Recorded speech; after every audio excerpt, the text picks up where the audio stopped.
Hello ladies and gentlemen, and welcome to a new episode of Eve Echoes. Tonight on the show, we're going to be announcing the giveaway winners for the past community question of the week, which was how do you feel about the ship lending program, the event that came along since the January patch. Opinions are scattered, and some actually felt an increase in demand of ships and stuff. But as I mentioned in plenty of the comments that I replied to you guys, this is most likely a fake boost. Mainly because, yeah, people are in search of new ships so they can use for the ship lending requirements. Like they want a tackler, they want a logistics, they want an electronic attack ship, they want a guardian ship, specific variant like a cruiser on a battleship. But at one point there's going to be a saturation reached because, well, all the players that are currently buying, they start owning every category. Not every ship in the game, they don't need that, but they will be owning pretty much all they need to participate in the ship lending program, and then everything is going back to square one or zero, whatever you want to call it. Well, unless they introduce something, as somebody suggested in the comments, like to have a rate of success, and there might be a chance of your ships blowing up, which I wouldn't recommend. I'd rather militate for them to fix the goddamn insurance. By the way, if you happen to notice a small change in the voice aperture, or, I don't know, the sound of the recording, it's mostly because I've upgraded my gear and I am now the proud owner of a Blue Yeti Stratocaster mic, which is directly hooked into my iPhone, and I'm quite happy with it. It's a marvel of science. I even got a rotating arm. Okay, so let's move over and announce the giveaway winners. We got 3 Omega combos to give out, and our first winner is Alexandru Cârstea, which happens to be a Romanian. So, Alexandru won with the comment, I think the rewards of the event are just in the right place. Not too great, not terrible, but tending towards great. It's a decent passive income. Also, I didn't have any incident with losing modules on the ships I lent. Neither did I hear my alliance mates about this happening to them, but I personally think the devs will not keep this mechanic in the game after the event ends. Well, I had corp mates who lost rigs, who lost nanocores, who lost their entire fits. I don't know if this issue has been fixed. I've submitted multiple tickets, even with the support reps, and with the 24-hour support rep that sits in Discord, by the way. If you have a certain issue, be sure to leave a thumbs up for the dude that just sits there and try to be nice to him, because he's actually a nice person. Yeah, I'm talking about Arrow. Congratulations, Alexandru. Moving over to the next winner, which is ChubChubX. Must admit, I like the ship rental project, and referring to the previous week community question, looks like devs have iterated in a good way this time. My view is below. Pros: 1. ISK. I was afraid that the ISK reward might be too great. With the current numbers I've seen for the tech level 10 master race, the ISK rewards nothing but, because I just tried afresh on a new character, those 2 mil few times a day when you are T4 does make a difference. Indeed it does. Number 2, satisfaction reward ratio duration. Again, to me, a sweet spot made by the devs. If you want to max out the tickets, you should spend more time with this activity by sending the fleets every 2 hours, if not asleep, and try to hit that 40 plus satisfaction for 1,000 coupons. Excellent point right there. I was about to indulge into the tips and tricks for this specific event right after the giveaway winners announcement, but well, spoilers alert. Number 3, market. Although I do not have back office access to the market, I have seen some positive movements in the ship demand since the beginning of the event. Yeah, but it's a fake event, just as I mentioned previously. Number 4, main thing to get from the event is, again, nanocores, which is good, as these are always sought after but never mandatory. And number 5, no cash grab. At least I have not seen any so far with this. Well, Chub, the cash grab is a bit kind of hidden this time. It's not a direct cash grab if you want this nanocore, swipe that Visa card. It's more like you need 250,000 coupons to get a logistics nanocore, or a, I don't know, a guardian nanocore. But you know what? Those 250,000 coupons, you won't be able to make them in time. I don't think so. Some folks have already made some calculations. I think it's on Reddit and in other places. For a new player, that might be quite impossible to get, but yeah, again, it's a new player. I even think for veterans it's going to be a bit hard to get all that coupon amount, but If you don't get the amount of coupons required to get one of the op boxes, well, you can swipe that Visa and buy something from the store that gives you coupons. Most of the stuff that you can buy from the store now gives coupons additionally to what they previously did. Even the trafficking containers, you can buy them with Plex or Aurum, and inside they added coupons. Probably just as an incentive for people to buy them, because I don't know if many bought them to open traffic containers because, well, most of them suck. Baked open a couple some time ago, and with Plex, not forced entry. Forced entry, that's a weird expression. He did open some of them, and he got squat when I think he spent like 1,000 Plex or so. Okay, moving over to the cons. If this will not become a permanent feature by the end of the event, all of the bot op ships might flood the market, driving down the price. Yes, they will, because most of the players will like to just get rid of them if they don't need them anymore. Number 2, not really a con, but something to actually spice up a bit. I haven't gone there yet, but possibly with Galactic Philanthropist level, you actually could get a special rare mission where you have to match the demand perfectly, but each ship could actually be destroyed with a 5-10% chance, but recoverable with insurance. Yeah, this is pretty much what I described earlier. And yeah, it would make sense, but I think if it would be without insurance, I think just a lot of players will be unhappy. But either way, my bottom line is fix the damn insurance, and more than half of the problems right now with industry and mining and all that will go away. Number 3, general design flaw of all of the events battle pass I've seen so far. If I'm a fresh player or can't afford time and ISK just now, I'm screwed, as I might desperately want this 1 nanocore I will not get. We as player base need to be assured that in an X amount of time those and other previously released nanocores could be obtained, possibly with a different mechanism. Yeah, this is something that has been recurring also in the forums on Facebook and on Reddit, because the purple nanocores are not tradable. Which means that you can't acquire them outside of these events or outside the special shop areas, the Concord Pass.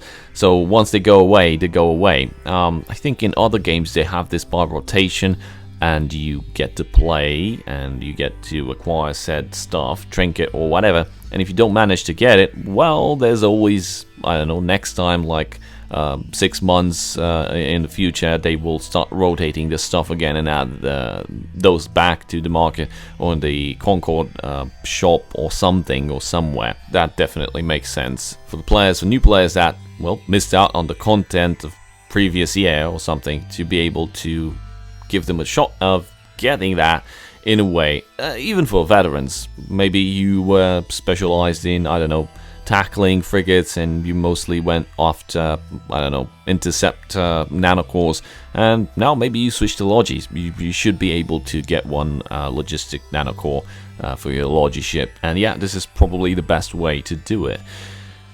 Moving over to winner number 3, which is Takuba. I'm positively surprised by the ship landing program, a great way to earn ISK. Finally, my ships do more than collecting dust in the hangar. True. Will they keep it? I hope so. Fix the bug, and this is a great addition to the game. I think they might make it a recurring event every couple of months. That would also make sense. For now, as previously mentioned by Chub, it's also generating some market traffic. But it's going to stagnate soon, as all the players will have mostly all the ship types that they need to complete these missions. So yeah, that's that. Congratulations to our 3 lucky winners. Congratulations to all participants, and do stick around until the end of the video, because we will be launching yet another community question of the week with, yet again, 3 Omega combos to give away. For now, let's go a bit into the game and take a look at the events, the ship landing program, and the, well, the DIR, what is called DIR, which is the Enter Arena with your own ship. And we're going to talk about that, I don't know how to call it yet. It's not crap, it's not good. We'll have to decide, I guess. So let's get over to the events panel, and we have the Think Tank Building Project. We're gonna do a quick intro on this. It's a nice, let's say, addition to the events. It's fun. I was wrong about this one. I was expecting for you to have to pay to answer more questions. It's actually timed. You have 10 questions per day. Every 24 hours it resets, and you can just answer the questions, but do be careful. Some of them are completely wrong or dumb. There's also some law questions that are completely inadequate. I've reported, I think, over 10 questions. You get to answer these, you get some coupons. If you answer 10 correctly, you only get 10 questions. You answer all 10, you get a perfect score, and you get some scholar points, which you can use. You know, they changed the scholar shop you can use to get some permanent skins. And of course, you get some coupons. 1,000 coupons per perfect score of 10 questions answered correctly. A few examples of problematic questions that you might face. This one asks of us, which of the following factions is not an ancient race?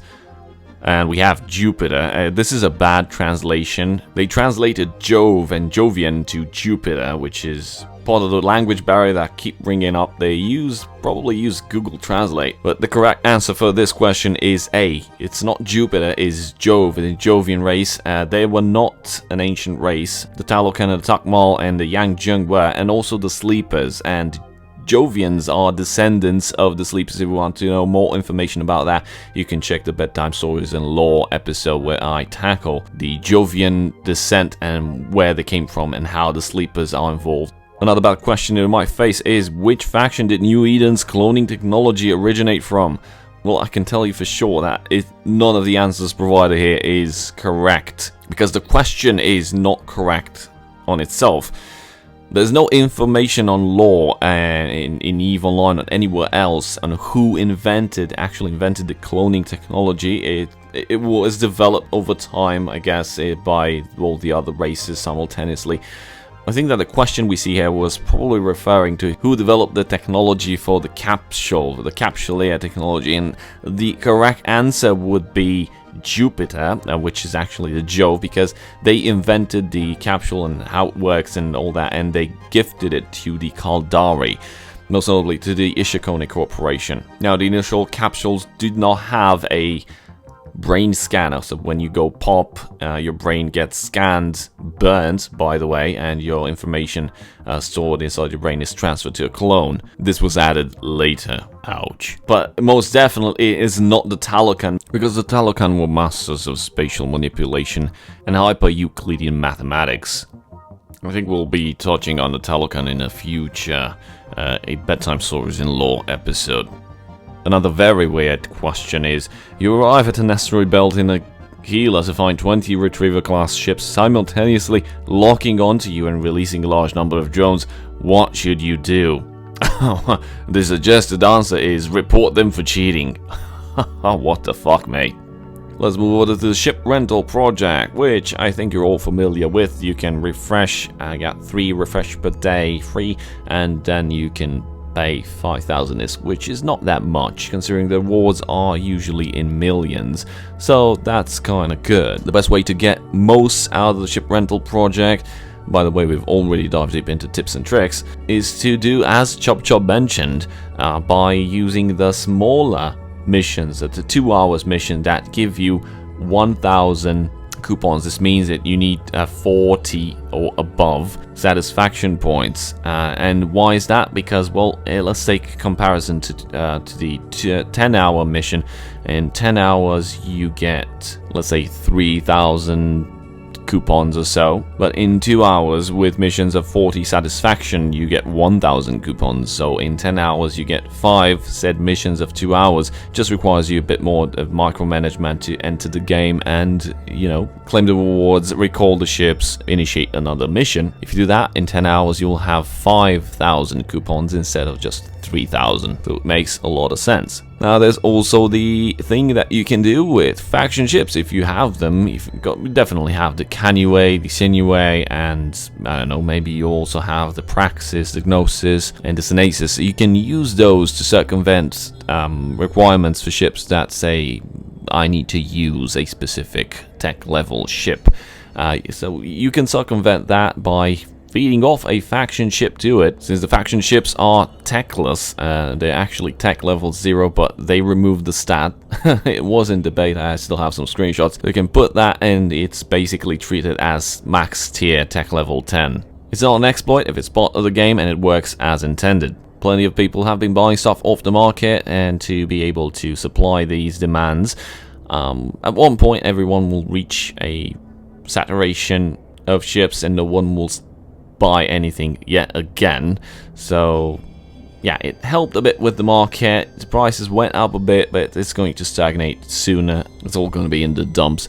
So they should really fix the insurance system, like fix it as soon as possible. We've already touched on the subject. We did an episode of Content Creators Summit. I think it's episode 3. I'm waiting on Demon Cell to release it, but you'll definitely see our opinions about the insurance system over there. So keep an eye open for that episode and be sure to watch it. It's awesome to have all the content creators in one spot talking about issues of the game. Yeah, that's something awesome. Let's move on to the latest event that popped up, which is the soft drink Splendor. We have some splendid missions. You complete these missions, you get the ability to open one bottle, and with those bottles you get, with each bottle you get a code, which is for a lottery, and when the time runs out on the drawing countdown, you will be drafted into the lottery with as many of the codes as you manage to collect, meaning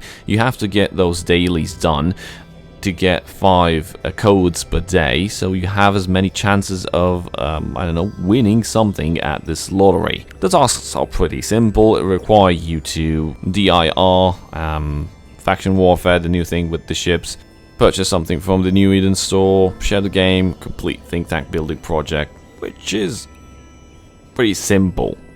So let's move over to the elephant in the room, which just spawned also with the latest downtime, which is the Factional Warfare limited time event DIR Reflection, which is kind of interesting. It's very nice that players can assemble their ships in fits and, well, they don't actually lose them. It's like a simulation, and it's 3v3, and you can fleet with your mates and create a squad of 3 and face other people, which might be also a 3-man squad, or individual players just matchmake together. But what's wrong with this event? Well, there's some nasty stuff here.